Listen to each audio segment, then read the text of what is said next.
درانو کتونکو السلام علیکم. زه محمد سلمان همدرد د حق غږ پښتو چینل خبري لنډیز کې ستاسو کوربه اوس تاسو پام را اړوم د مهمو خبرونو لنډیز ته. ولسمشر غني وایي افغانستان اوس په داسې یو وضعیت کې دی چې لومړی باید له پاکستان او بیا له طالبانو سره سوله وکړي. نوموړي د لوبې بدلون تر عنوان لاندې یو لیکچر کې د خبرو پر مهال ویلي افغان حکومت سولې ته ژمن دی خو د پاکستان په خبره او عمل کې توپیر دی. امریکا د راتلونکي کال په بودیجه کې له افغانستان سره د نظامي مرستو کچه لوړه کړې ده.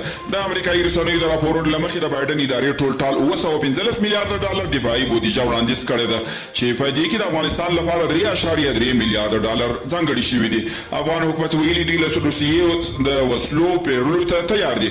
په روسیه کې افغان سفیر سید طیب جواد د روسیې له تاس خبري اژانس سره د خبرو پر مهال ویلي تمه لري چې روسیه په افغانستان کې د نظامیه او جنگي تجهیزاتو په جوړولو او ترمیم کې ورسره مرسته وکړي. ویتنام د کورونا د یوې بلې بڼې ښکار شوی. په ویتنام کې د کورونا وایروس یو نوې ترکیبي بڼه کشف شوې ده. د ویتنام د عامه روغتیا چارواکي ویلي دغه بڼه له هندي او برتانوي بڼو په ترکیبي توګه جوړه شوې ده او د پراختیا چټکتیا یې ډېره ده.